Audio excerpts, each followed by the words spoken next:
Well, thanks so much, Robbie and Rebecca and the library team for inviting me, and thanks to all of you for showing up to hear this hopefully great talk where you learn a lot of information. And it's not a repeat of a prior talk. It's actually, fresh and new, but very important concepts that hopefully some of you have heard about in the past. So there's a QR code. There's also assessments on your table that take you to the same content. If you didn't get the chance to fill out and score your assessment, which probably you haven't scored it yet because it takes quite a bit of time, at least try to populate the QR code on your phone so you can do it afterwards, or take one of the handouts with you so you can do it afterwards, because this assessment, you can see the title, Experiences in Close Relationship Scale, is for attachment style. And you're going to want to learn your own attachment style, especially after hearing the content. So here's the title of today's talk, and I have a picture of a couple on the slide. That's Delmira and Herbert Fisher. Any guesses as to why I put that couple on the intro slide? Okay, Tiffany said that they've been together a long time, so in fact they are the Guinness World Record holders for the longest marriage. So any guesses as to how long their marriage was?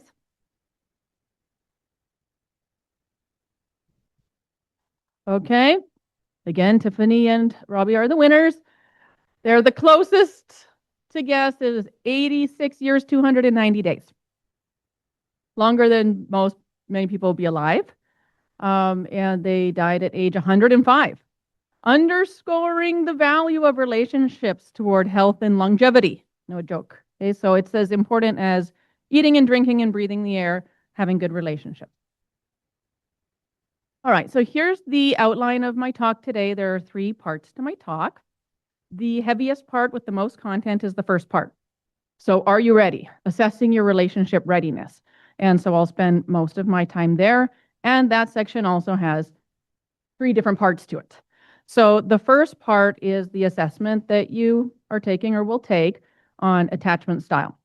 Again, that's the longest part. So I'm going to get into that one first. So here's how attachment style is defined. It's a global orientation toward relationships that is learned, and learned is italicized because it means that you're not born with the style that you end up with. You develop that. And the main way you develop it, the first and most important way, is through your interactions with your primary caregiver. And so we're going to go through all the various styles. And I want you to be reflecting upon what you might have received in those early experiences with your primary caregiver. If you're a parent, you might be reflecting on how you have interacted with your own child or children. So the assessment that you're going to take, it gives you a score on 2 different dimensions, anxiety and avoidance. And the range for those items is from 1 to 7, and then you take your average at the end. So if you end up with a score that is closer to 1, it means you're low. Closer to 7, it means that you're high. So you'll end up being low or high, or right in the middle, of anxiety and avoidance. You'll get 2 scores, one for each dimension. And you also have this diagram on the handouts. So I know there aren't enough handouts. There's some extras here at the front. So make sure you take one before you leave. But this diagram is on the handout, and you can see how the dimensions intersect to create the 4 different quadrants, which produce the different styles. So I'm going to describe each of the styles in the next slide and how those styles developed from the baby stage into, what you have now as adults. And again, just be reflecting upon, you should know without doing the assessment, I think you're going to know what style probably you have as you hear the different examples. All right, so the first one, the secure style. So that's the best one.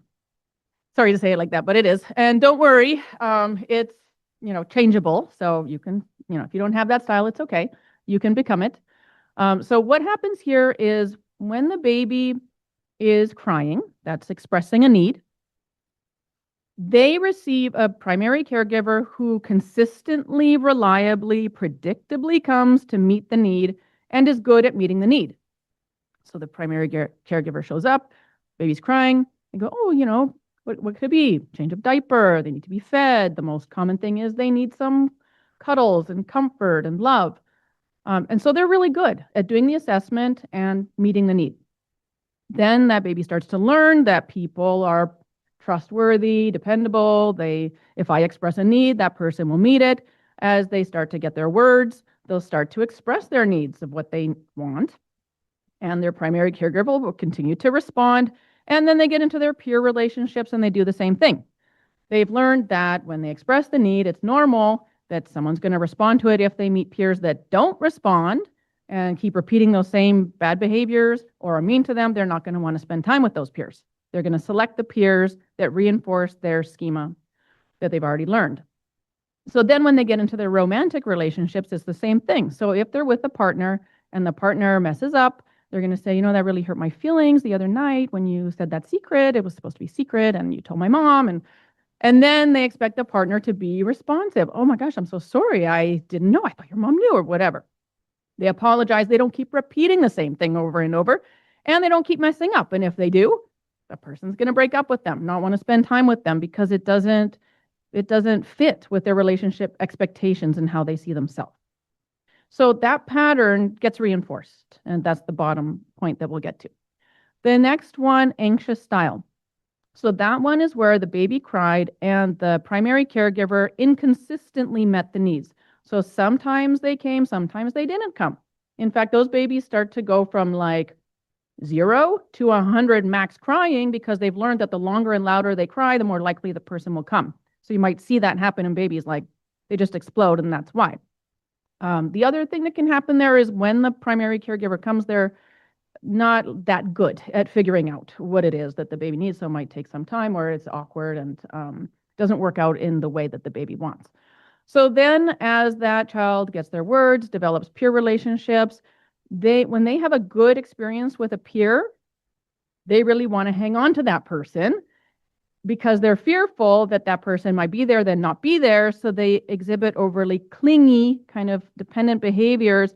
And so same thing in the romantic relationship. If they go out on a date with someone, they have a great time, they really hit it off. And then they start texting the person, we had such a great time. I can't wait to see you again. When's the next time we're going to get together? So what's going to be the response from the other person? It's too much too soon. It's like, whoa, okay, put on the brakes and remove themselves perhaps. And so then what's it going to do? Reinforce that person's view. Sometimes people are there for you. Sometimes they're not there for you. It's this cycle, self-fulfilling prophecy. So then for the avoidant, those babies cried, the parents didn't come, they're neglectful, they did not meet the baby's needs.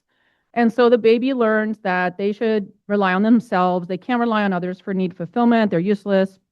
What's the point? And so they become more emotionally distant. They don't want to depend on others. They're not comfortable with closeness.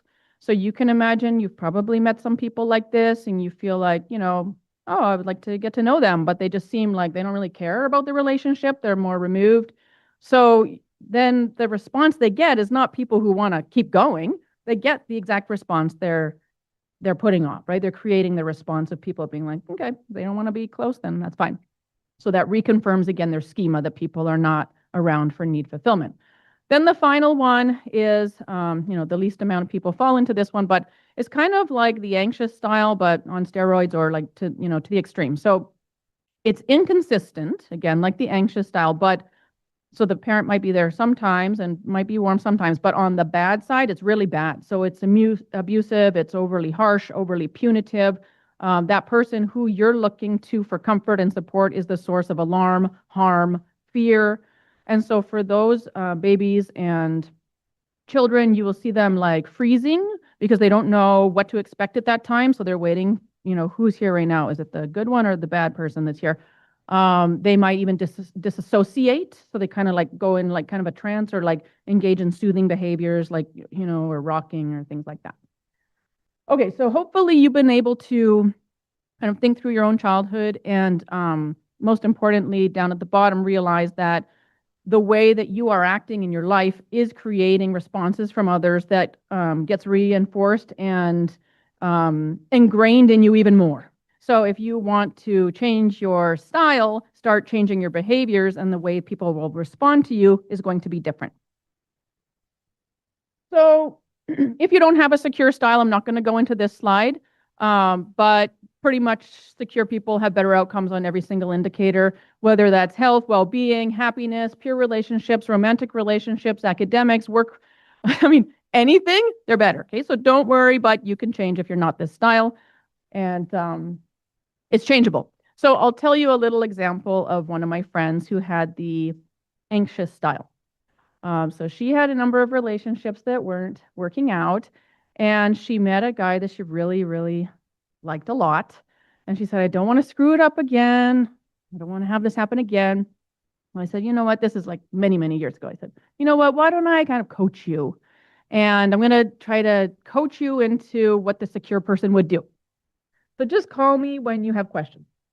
So she calls me this one day and she said, okay, I texted him a few times. He's not responding. He's normally pretty good about responding. I'm thinking, like, should I call his work? And I said, okay, first of all, like, why multiple texts? Okay, just one text, then you wait. Okay, it goes back and forth, not multiple before you've heard back. And definitely don't call his work. So we did that for some months. And now they've been married 20 years. So it's just the most important reason why I say the example is so you know it's changeable. So work on it. Okay, now I am going to show a video. The video is about 3 minutes, a little over 3 minutes. It does show two of the styles. And I'm going to show it to you because it's going to stick with you. You'll remember it after this talk than me just saying more words. And so this video exhibits a very important exercise that was designed by Mary Ainsworth. And she realized that if you bring the primary caregiver and the baby into the lab, baby can't even talk yet, you'll be able to tell what attachment style that baby has in 5 minutes or less, simply from looking at their responses to two things. So the primary caregivers are instructed, go in, come in the room, play with the toys with your kid. You guys need to play with the toys. Then you need to leave. Then you need to come back and comfort your child. So those are the instructions given. And the researchers, which it's unfortunate this video is a little old, but it also looks a little creepy because it looks like there's a video like pointing right in there to the child, but the child can't see that, okay? So it might look weird, but it's a mirror there, so don't worry. They're watching those two things. So they're watching when the mom leaves, how does the baby react? And number two, when the primary caregiver comes back, how does the baby respond when the mom attempts to comfort the child? So we're going to watch that together.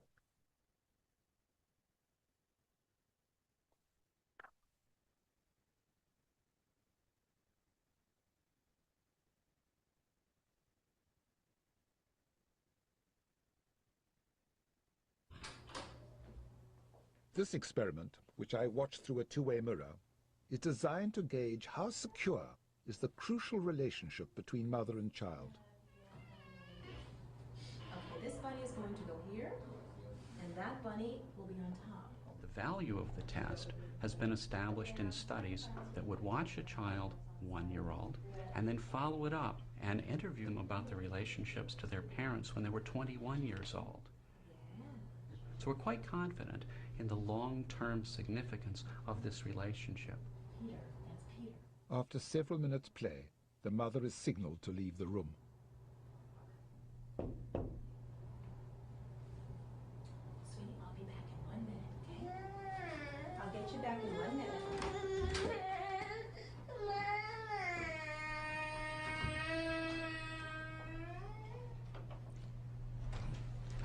It's upsetting for you. Shame, I feel. But she'll survive.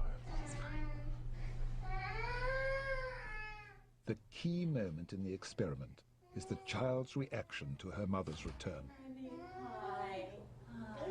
It's okay. The important clue is whether the baby's able to become calmed down by the contact with the mother, get back to play. Sometimes it takes a couple of minutes.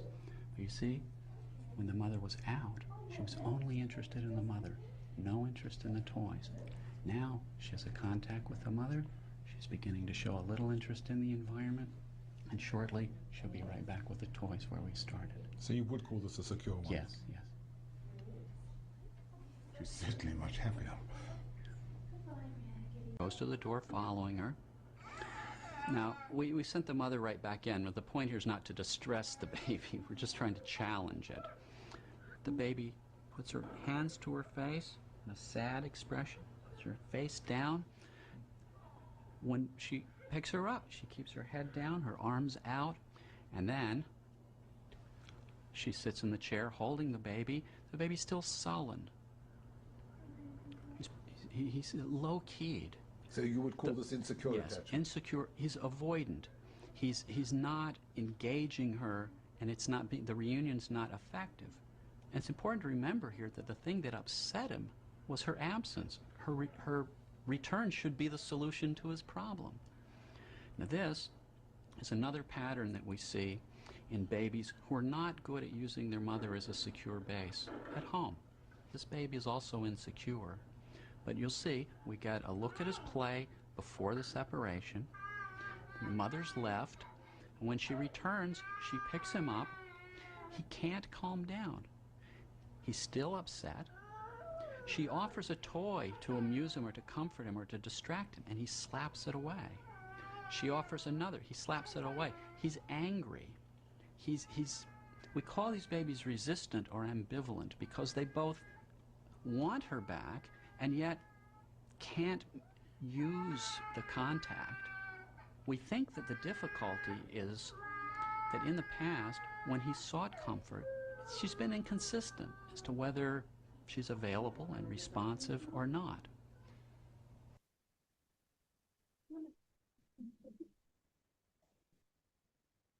It actually showed three. I forgot that it showed three, sorry. So it did show you all three types. It didn't show the last worst one, the one where they have the abusiveness. So those babies, as I mentioned, they disassociate and get into kind of more of a trance-like state or have self-soothing behaviors.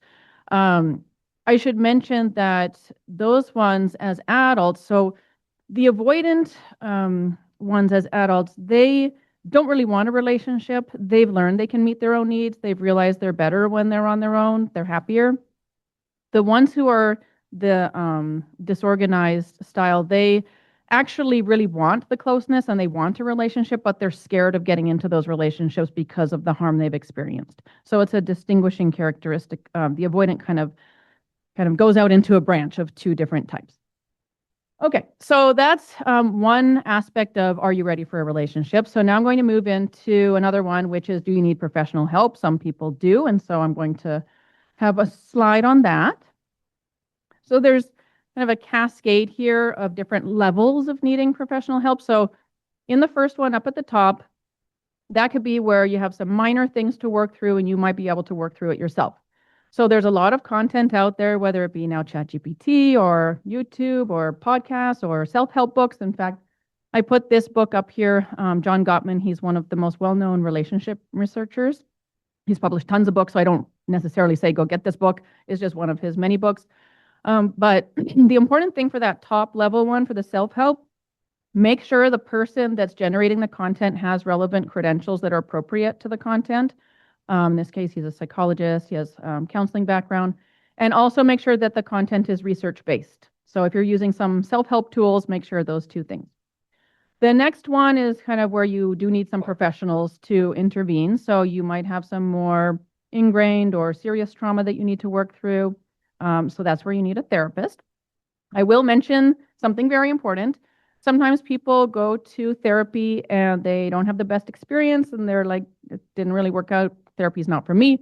But you probably need some trial and error. You need to get a therapist that you actually, like talking to, you trust them, it's a good connection. That's the best predictor of whether the therapy is going to work. So some people just quit without realizing that, but give it some tests.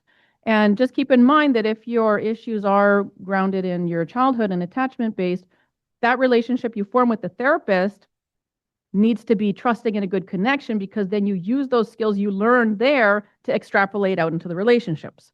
So it's a very important thing. And then the last one is if you have maybe mental illness, some mental disorder, you could need psychiatric intervention, medication. And again, very important, stick to the course because you might need a different type of medication than what they prescribed. You might need different dosing, and that can take, a long time sometimes. But once you get it, you get it. And then you're living a more fulfilling life. So just consider whether therapy or medical intervention is something you need, and do get the help, because that last point with the stars, it's not your job to fix a partner, and it's not their job to fix you. So don't be one of these people like, well, be different with me. I can really help them get better. No, they need professional help. And as adults, it's upon us to get the help we need, not upon our partner to solve it for us. All right, the last stage of Are You Ready is the life stage that you're in, kind of your mentality that you bring toward relationships. So I have like this show of like, dating a million different people. I don't really know. I haven't watched that show, but it looks like that's what it's about. And Tinder, just swiping, and, people are kind of disposable, plenty of fish in the sea. I'll just go to the next one. So you're probably not necessarily in the phase or looking in the right places. Okay, so I have a slide on this. So it's pretty normal when you're a younger person to be developing your identity. You don't know yourself yet. You're exploring different things. And that's a very healthy, normal thing to do when you're younger. Sometimes even if you've like lost yourself in a relationship and find yourself divorced, or a partner passes away, you go through this again later. Maybe you don't know who you are anymore. But in any case, when you're younger, in your 20s, even 30s, it's normal to go through this. You learn who you are, and when you're in a relationship, the healthy way is to make decisions based on what's best for the relationship. When you're in this phase, you don't really want to be bogged down by constantly thinking what's best for the relationship. You kind of need to be thinking what's best for you. So maybe you want to, I don't know, start a business or earn your PhD or travel the world, or something that you want to really help develop your identity and set the foundation for your life. So you might be dating and learning about yourself through relationships, but might not be the best time necessarily to be in a long-term committed relationship. So just, it's a caveat. For some people it works, and for others it might not work, and that's perfectly fine. But once you've come to know your identity, then you have to be comfortable being who you are. So know yourself, be yourself, because when you are yourself, that lets your dating partner see the true you, and then you end up with a good match. Compared to if you're not comfortable with yourself, you're like acting in a different way, kind of putting on a front or acting how you think you should act. They might not accept me if they learn, something you feel is terrible. I want an open relationship. I can't say it. They're not going to like me. Well, if you're comfortable with yourself, you know your values, you're going to be fine saying it, and then you'll get the best matched partner. Okay, the next middle part is you want to make yourself into the best you can be, because we get matched based on a comparable partner. It kind of goes along with the last point too. You don't end up with a perfect partner, you end up with a comparable partner. So we each bring to the table or to the relationship qualities. And in fact, there's actually like mate value inventories you can take to assess your own mate value. So for instance, it doesn't mean that a good-looking partner ends up with a good-looking partner necessarily, but when you add up all the things they're bringing to the table, they should be matched in terms of those things. So what would be some other things besides you're looking for, a physically attractive partner? What other things, I'll repeat them in the mic, make for an attractive partner that people would tend to seek out from a romantic partner? Good looks, good job, financial prospects, or they have money. Yes? That they're honest, they're consistent, dependable, good humor, good cook, because I like food. So anyways, you're going to have your own values, and you're going to seek out the partner that brings you those things that you really want and need, and you're going to be relatively matched when you add up all those things. So there's actually a really fun game, like when I'm teaching this, that I can do in class where people don't know their card, and they hold it up like this, and it's like from a card deck. So it's like 2, 3, 4, 5, 6. So you are going to get rewarded based on whoever you match up with. You're going to get, let's say, a number of candies. If you match up with a 10, you're going to get 10 candies. If you match up with a 2, you're going to get 2 candies. So they have to go around the room and say, do you want to partner with me? Do you want to partner with me? So no one wants to be with the 2s and the 3s. But the 10s, or, they get matched up pretty quick, but it's actually showing mate value and how it works. You start to realize what's your value by how others are responding to you. So make yourself into the best possible partner you can be, and then you'll end up with the best match you can get, because we all do that. We do those comparisons and want the best we can get. Okay, so This is the last piece around Are You Ready? And it's about the two different types of love that form the foundation of relationships. So I'm going to see by show of hands. Okay, there's the passionate type, which kind of speaks for itself. It's like heightened emotional arousal, like intense. And then there's the companionate one, which is more friendship-based, more calm and steady. So which one do you think, by show of hands, if you believe passionate, makes the foundation for a satisfying long-term relationship? So if you think it's passionate, raise your hand. If you think it's companionate, raise your hand. Okay, so you got the answer right. Okay. So let me describe some characteristics of passionate love for you. And by the way, the two outer photos represent passionate love, and I'll get into the brain scan. So with passionate love, you feel this intensity, this emotional arousal. You're somewhat obsessed with the person, thinking about them all the time, want to be with them all the time. You might experience sleeplessness. In fact, you actually have a heightened immune system. Your immune system is bolstered and better at that time. You feel euphoric. You're on cloud 9. So one time I was describing those characteristics at a conference, and someone yelled out, "I wish we could bottle this and sell it. Sounds so great." And then one of the leading researchers on passionate love, did you know the answer? I don't know what you said, but one of the leading researchers on passionate love was in the audience, and he goes, "You can, it's cocaine." And did you say that? Oh, yeah, so there you go. And it's not a joke, because the brain scan, so when people do cocaine, and I don't know about other drugs, but I know for sure with cocaine, the same area of their brain becomes activated with oxygenated blood flow, which is the reward motivation system of the brain, as when they do cocaine or as when they're gambling and they win big. So people actually can get addicted to this phase of love. And I say phase because it's usually at the early onset of when you're in love, and that doesn't usually last more than 2 years. Small segment of the population, like 5%, it can last over the long term. But as you can imagine, you don't want to be obsessively thinking about your partner, or lack of sleep and all those things, a bit maladaptive. So it normally transitions into companionate love, or if it doesn't, it dissolves. But some people get addicted to the passionate phase, so they're serial monogamous, or they might be at risk for infidelity, or they naturally get to that mark where it's transitioning to companionate, and they feel like, oh, I fell out of love, I don't love the person anymore, not realizing it's totally normal, and you're shifting into the time where you, like normally in the olden days, have kids and, form your attachment bonds together. So the companionate style, it is more stable, predictable, your partner's more dependable. You don't have the roller coaster of emotions that you will have with passionate love. So as I was mentioning with my friend, her partner hadn't texted her back. It's an extreme low. So when you're in that passionate phase, the lack of attention or a little dispute can have you on this roller coaster. But companion, it's more even keel. You have conflict, because conflict is always going to be there. It's unavoidable, but you get through it. It's manageable. It's not like too intense. So you basically want a partner who is okay with companionate love. You don't want someone who's addicted to that passionate love, and you yourself also want to value companionate love. If you don't, you're probably not ready to settle down. Okay, so let's go into the two questions. So when's it better not to be in a relationship? So the relationship readiness piece. So if you have an insecure attachment style, you haven't sought professional help if you need it, you're developmentally not ready to settle down, or you're addicted to passion, or any number of those things. So, are you ready? Have you done the work that you need to become the lion? Okay. You're ready if you have a secure attachment style, you've sought the medical attention you need, you're developmentally ready to settle down, and you value companionate love. That's the readiness test. So now we're going to move into kind of the two last sections. They're fairly brief. I hope that we'll have some time to take your questions, because that's my favorite, like the Dear Abby or the Call-In Radio show. I want to answer your questions. So they're relatively brief, but we'll get into it here. So healthy versus unhealthy relationship dynamics. So in addition to attachment style and love type, which are very important, this is another very important thing: communication style and conflict resolution.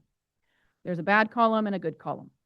You want to have 80% or more on the good side, fewer than 20% on the bad side. And in fact, The researcher I told you about earlier, John Gottman, he has so much data over so many years that he can predict with 95% accuracy if a couple's going to divorce from watching 90 seconds of them argue about a hot topic. And just so you know, the topics you argue about at the beginning are the same ones you're likely going to argue about the entire time through. So you have your hot topics. So he just tells them, think of your hot topic, and he comes back and he's like, okay, go. And then they record it, and he can predict that with 95% accuracy. But these on the bad side are the things he's actually coding for. They use a little dial, they watch for the different things, they code it, and then that predicts the accuracy there. So the first one is criticism. That's different than a complaint. Okay, so something's bothering you, and I'm going to give you, I wrote down some examples so you can see the kind of good way to address it versus the bad way. So when you're doing criticism, this tends to use the words always or never, or both. Criticism. You're always late. You don't seem to care about anyone but yourself. And how could you rephrase that? I feel stressed out when we're late. Can we plan to leave earlier when we're going somewhere together? Let's do one more example. You're always on your phone. It's like you never pay attention to me. Compared to, I don't feel connected when our phones are out. Can we put them away during dinner? So in the one case, the good place, usually you start with I, which we'll get to the I statements. You're labeling how you feel. You're labeling a specific behavior. It's not a general thing. And you're even offering a solution to the problem. The next one, contempt, is like adding another layer, which is showing disgust for your partner. You might not realize you're doing it, but this can be either verbally, like name calling, sarcasm, mean humor, insults, or it can be nonverbal, like certain expressions like that, like rolling your eyes and there's this like thing that goes up at the lips, okay, those kind of things. So that's showing disgust for your partner, and that's contempt. And by the way, I should mention, this goes in a cascade of bad to worse as we get down to stonewalling. Defensiveness, it's pretty natural when someone critiques you, comes to you with criticism, even a complaint, or contempt, that you're going to respond defensively. It's kind of a natural response.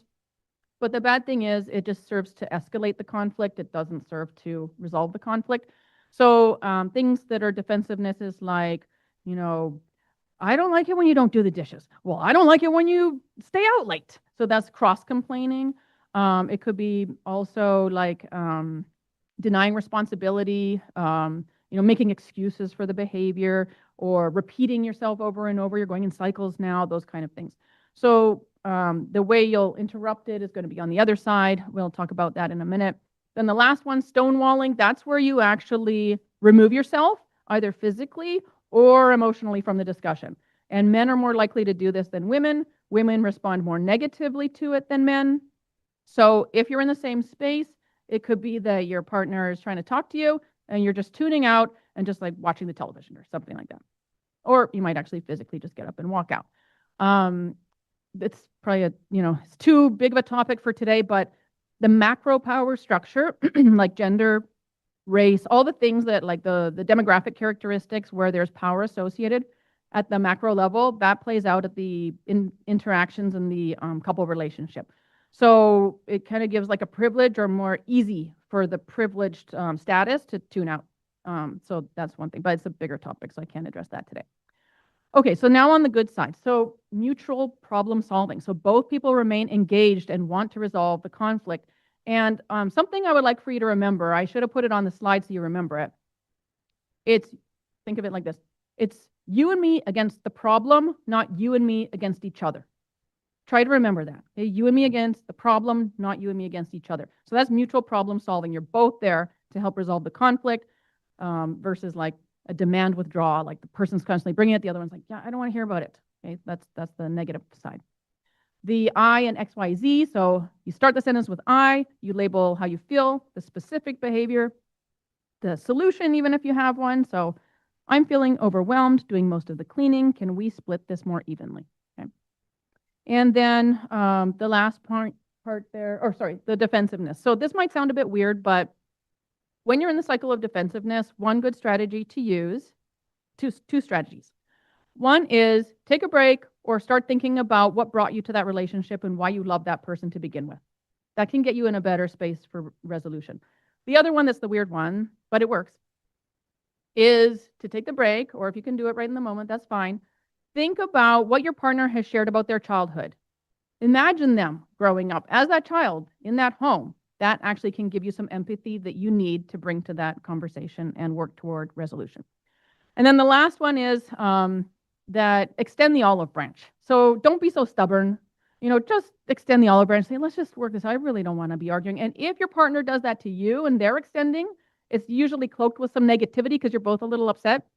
Try to recognize the olive branch. And then again, don't be stubborn. Accept it. And let's work toward. I'll tell you a cute example from my research on rituals. So couple rituals is an area I study. And this couple had a tradition that when they were in a dispute, if one of them wanted to end it, they would put the toothpaste on the toothbrush of the other for morning or night. So when the other one went there, they'd be, oh, okay, they want to talk. And so then they'd go resolve it.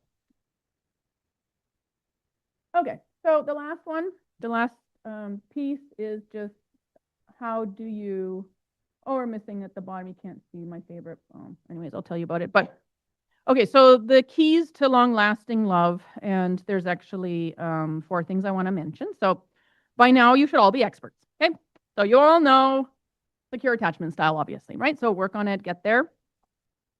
Next one, companionate love. If you're not in that stage yet, you don't value it, you want to be dating around, no problem, that's fine. If you never get to it, who cares? That's fine. Just date around your whole life, but don't go into a relationship if you're not ready, because that person will get hurt if you already know you can't handle it. So companionate love and a value upon that. But one thing I forgot to ask you. If you have that friendship-based love, how I described it, stable, dependable, reliable, I didn't say small acts of fondness, but holding hands and all those little things. What's it missing? The passion. So the way you get the passion is by inserting novel experiences, new and exciting things you do together, inserting the spontaneity, like Saturday, let's just drive and see where we end up. Or, I've always wanted to take salsa classes. Let's get into the class. Whatever it is, do new and exciting things. Go to a concert, do things together. And that brings in the passion. Then we've mentioned the good communication and conflict resolution. If you don't have the good style, it's fine. You can get the skills. Everyone can develop the skills and practice them. And the last one that you can't see is my favorite concept in all of relationship science. It's called the Michelangelo phenomenon. And this one is where, just like a sculptor, partners mold and shape each other into their ideal selves. So what I identify for myself as my ideal self, my goals, who I want to become, my partner is there shaping me into that person. And I'm doing that for her. So both partners are doing that for each other. It's a two-way thing. One person doesn't carry the relationship, although at times, maybe illness or certain things, maybe one person does. But for the most part, this is a mutual thing. You're both doing that for each other. And that's my favorite concept. So let's go back to where we started. There's our couple, Selmira and Herbert. They were interviewed many times. They were asked their secret to their long-lasting love of 86 plus years. And they mentioned friendship, respect, shared values, and communication. So I hope that resonates with what you heard today and that you can internalize that for yourself. And with that, I will hopefully take questions.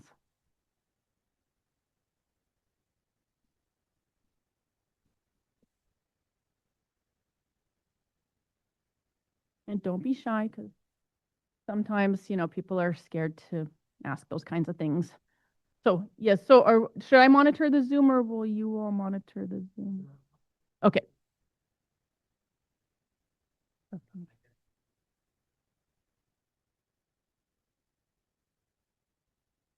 Okay, thank you.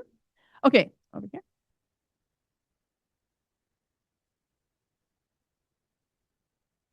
Yeah, sure. So it's very important that the person identify their goals for themselves. So like my ideal self, what I want to become, or what are my aspirations and goals. It's not up to my partner to identify those for me. So each person does that for themselves. And then the partner is helping them to reach those goals. So there could be some a little more difficult and sensitive than others. So for example, if you say, well, my goal is to get fit. then you might not want your partner always there, like not the potato chips, so you might like, the way you go about it is important. But the partner instead, let's say that's the goal. Let's go to the gym or build it into the schedule, so they know it's one of your goals and they're helping you to get to that goal. In my case, I can give an example from my own relationship. I really value my professional life, and my spouse really is a great stay-at-home parent. And I couldn't probably do my professional life with 2 young kids if it weren't for her there. And I don't need to feel guilty if I have evening events or weekend events or travel or something like that, because we have that understanding, and that's a goal of mine, and she fully supports it. So does that help explain it? Okay. Yes, and then we'll come down here. Thank you so much for the talk, Kelly. And so I teach a senior seminar on attachment theory, and then we kind of look at the divergence of going into substance use and that type of coping when you don't have that experience in a close relationship. So I wonder what you think about the framing of anxiety in relationships and avoidance as nervous system dysregulation. So that's part one. And then also part two is just, do you think that the parenting styles map directly onto the attachment styles? So the second part is, does the parenting style map on to create the attachment style? Okay, sure. I'm sure you know the answer to these questions probably yourself. So for the nervous system, I haven't studied like how to, put the nervous system regulation to repair it, I should say. Like what are the ways we can adjust it? But certainly attachment and nervous system are intertwined, and yes, we would need to treat like when a person is feeling anxiety or physiological arousal, we need to pay attention to those cues and address them. And then in terms of the parenting style, so yes, parents tend to replicate the same style they have with their own children. And if I didn't mention it already, especially with that, the worst style, I guess you could say, where the child has abuse or is suffering those things. So oftentimes we find that the parents themselves are, have experienced that same type of attachment when they were growing up. They might have severe trauma, they might have mental illness, they might have addiction, they might have chronic stressors that they're dealing with. And we know that intervention can change it. So I'm not the parenting expert, even though I taught parenting, but the person I look to is Laura Kampner. She's retired now, but she's still around. But she would do interventions with parents. She worked in the local jails, and she would watch the interactions with the parents and children and then teach them the skills. They practice the skills, and they're able to change their style. So yeah, I don't know if I fully answered your question, but yeah, thanks. Well, I'll come down. There was a question here, and I'll repeat it, and then we'll go back there.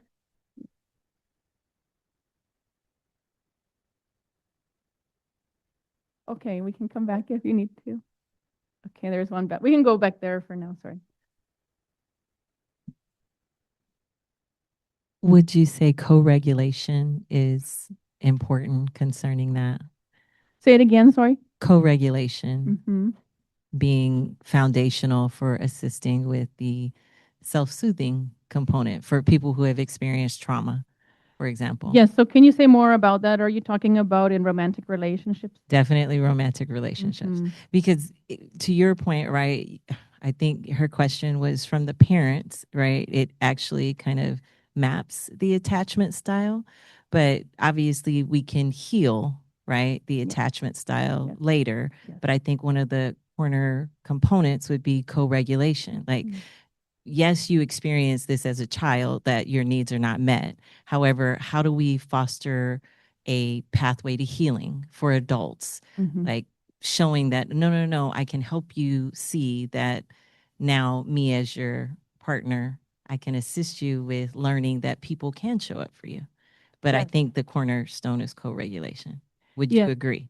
So people can, so if a person has an insecure style, and there were 3 different types, they can change to a secure style by being paired with a person who has the secure style, and by having that person model and, be patient enough to do what you've just described. And so it depends if that person is patient enough to do that, because it's so ingrained by the time you get to adulthood that it does take a partner who has to stay the course. It's not that simple. Especially when people experience stress, they're going to probably revert back to that original response. And so in the moments of stress, it can be pretty hard for the secure person too. So yes, it's a great way to change the style to secure through relationships. But just keep in mind, I guess my caveat is that I think the person should also do the work themselves and perhaps through therapy so they can bring their best self to the relationship already. But yes, it can happen and does happen. And even the reverse, unfortunately, you could be secure and then adopt the patterns of the other insecure person too. Yeah. Mm-hmm.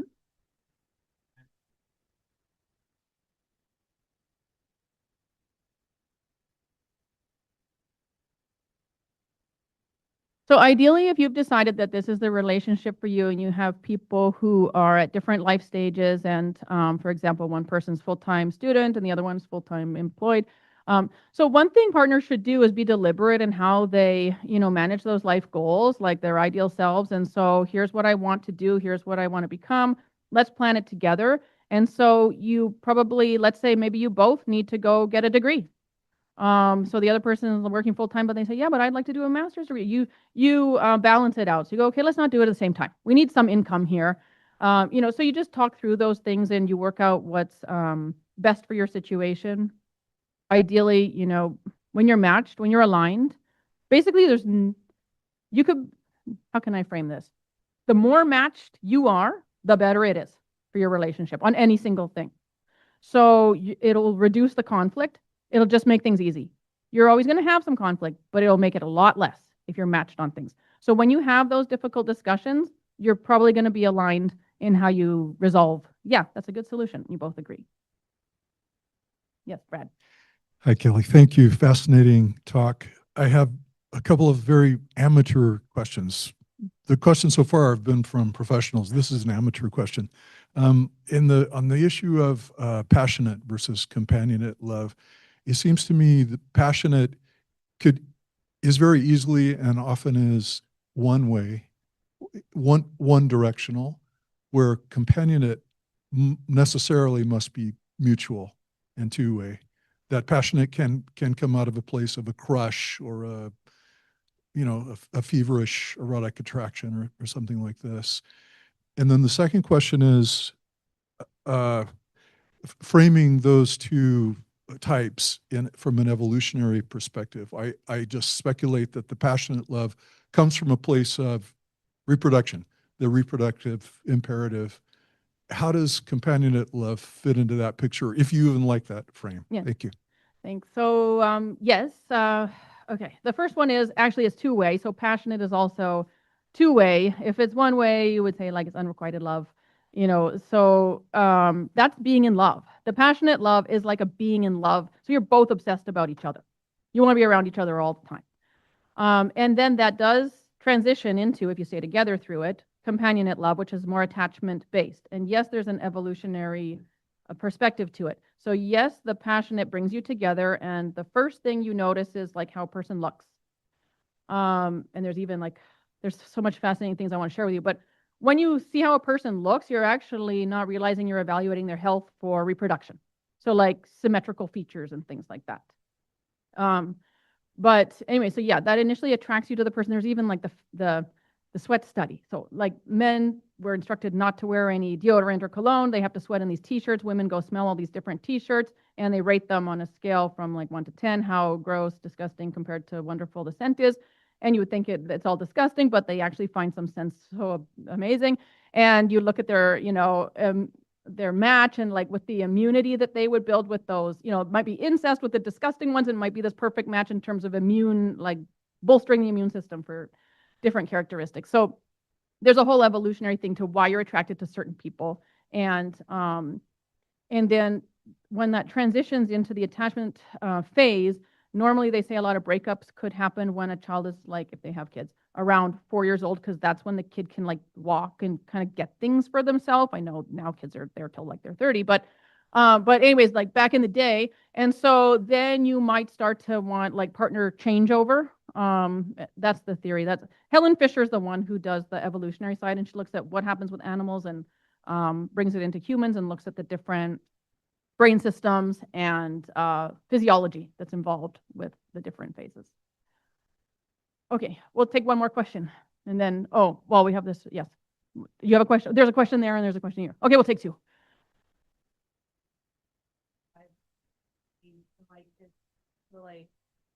Oh, I have to have this. Okay. Hi. Sorry.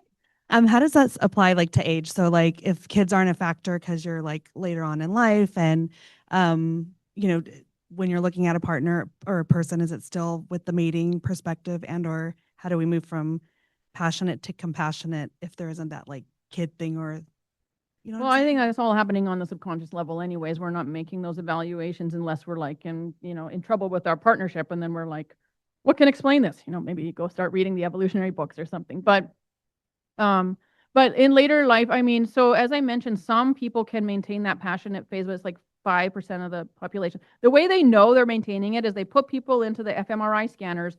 They show them pictures of their partner versus like another platonic friend versus random stuff. And they watch the brain activity. And so the people who take the passionate love scale, and there is a scale, you can take passionate love scale and see how in love you are. So those ones who score high are still getting that brain activity going on. So they know like about what percent still maintain that over the long term. But most people don't. So, they enter that companionate phase, but as they get into the older stuff, things, hormones change, things change. So they're not so anxious to, date around, but some people do stay like that for life, and that's okay. Just present who you are. Yeah. Okay, there was one last question at the back. I'm just curious, if you are someone with an insecure attachment style, how do you recognize when you get to the point of secure? Is it more of like a scale? Like, for example, say you've gotten to the point where you're aware of it and you're able to control the behavior, so you're not incessantly texting or you're not, being avoidant in your behavior, but internally you're still feeling those draws or those triggers. So the question, if you have the insecure style and you're able to change to this secure pattern and you've changed your behaviors and your relationship is steady, and how do you even recognize that you've come to that place to be the secure style? I mean, one way is you could take the assessment. That could tell you. Another thing is, you could journal. You could think through, what did you do back when you were in the insecure style? Like my friend, she called me. So are you still calling your friend and like worried? Where is he? And, so you just kind of do your assessment however it's going to be, whether a paper assessment, whether reviewing your journals, whether a daily assessment. Sometimes people don't know if they should break up with their partner. I say, why don't you keep a daily log? You can write if you want. That's useful to some, but just put a number of 1 to 10. How good was today with my partner, and look at it over time. So you can start gathering your own data, and so you'll come to a place where you know that you've improved. Yeah. Okay. Well, thanks for being here, and adjourned.